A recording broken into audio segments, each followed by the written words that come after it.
Olá, seja bem-vindo ao podcast Maternidade no Cárcere. Meu nome é Vitória Fernandes e eu vou ser a sua host. Maternidade no Cárcere foi criado por estudantes da USP Leste como trabalho de finalização da disciplina Resolução de Problemas 1, ministrada pela professora Cristiane Kerches. Nesse episódio, meu colega Anderson Alves vai te falar de um assunto muito complexo e de extrema importância para te introduzir com uma visão crítica nesse podcast. O tema de hoje é o patriarcalismo, o racismo estrutural, a lógica do encarceramento feminino e a banalidade do mal.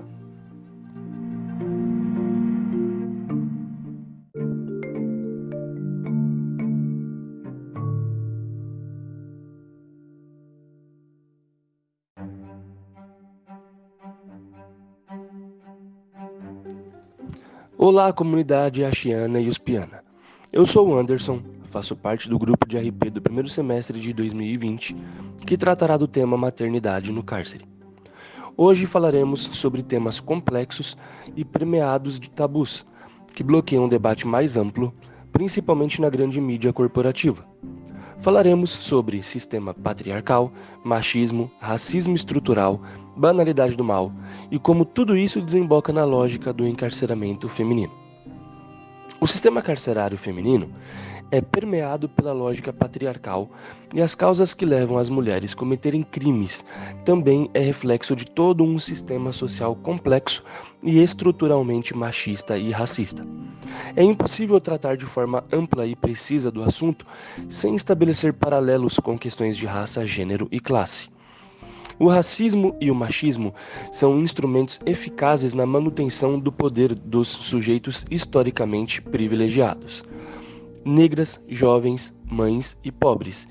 Esse é o perfil da população feminina que se encontra encarcerada no sistema penitenciário brasileiro. São ao todo cerca de 42.300 mulheres. 65% delas são negras, segundo dados do Levantamento Nacional de Informações Penitenciárias.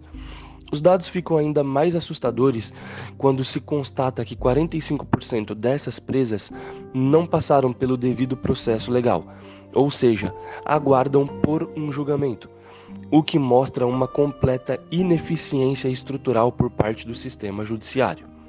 70% das encarceradas são ligadas às redes de tráfico de drogas, sendo o tráfico tipificado como crime hediondo, ou seja, não permite pagamento de fiança e não prevê que os indivíduos respondam em liberdade.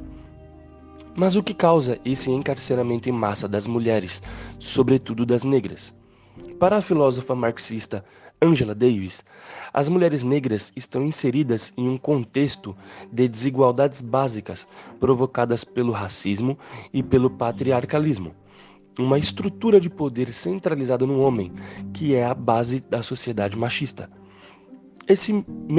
Até mesmo nos movimentos sufragistas de vários países, as pautas de luta feminina não incluíam as pautas das mulheres negras, que pouco eram ouvidas em suas denúncias contra racismo estrutural e discriminação de gênero. Até hoje, há clara demarcação. A mulher negra não consegue fugir de alguns estereótipos ligados exclusivamente à negritude e ainda não existe uma política de gênero e raça voltada para a mulher negra, que ainda é extremamente objetificada. O feminismo negro procura combater o mito de que a mulher negra tem uma marginalidade peculiar e estigmatizada à subordinação. Esse aspecto do racismo estrutural se reflete integralmente na figura da mulher encarcerada. Davis também faz uma reflexão acerca do abolicionismo penal como forma de enfrentamento do racismo institucional. A autora analisa que o encarceramento em massa da população negra opera como um mecanismo de controle e dominação social. O sistema penal, a força policial e o sistema judiciário compõem uma engrenagem de controle do Estado sobre os seres excluídos e marginalizados, perpetuando uma lógica do racismo estrutural.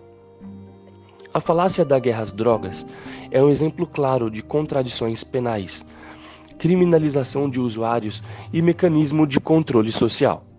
A política de guerra às drogas é a institucionalização de práticas de neutralização das comunidades periféricas e de criminalização da comunidade negra. A Lei nº 11.343 é um exemplo desta contradição, ao não diferenciar o usuário do traficante. A lei, ao ser completamente interpretativa, é passível de gerar anomalias jurídicas. É muito comum que o determinante da tipificação seja a cor da pele. No caso de um negro ser flagrado com pouca quantidade de droga, enquanto um branco ser flagrado com quantidades maiores de droga, quem é tipificado na lei de tráfico? Normalmente é o primeiro, o negro. Dessa forma, as agências criminalizadoras moldam suas condutas juntamente com a grande mídia corporativa para criar um inimigo social em comum, o negro, e promover controle social e encarceramento em massa. A principal causa de apreensão das mulheres é por participação em atividades ligadas ao tráfico, como já mencionado. Contudo, os papéis são sempre subalternos. Como reflexo de estrutura machista que perpassa as facções criminosas no país, as mulheres trabalham na baixa hierarquia do tráfico, desempenhando papéis de contagem de quantidade de droga, transporte ou estoque em suas casas, para que as mesmas possam também desempenhar suas funções domésticas sem atrapalhar o movimento do ponto de venda de drogas. Quando apreendidas, sempre portam quantidades ou porções pequenas de drogas.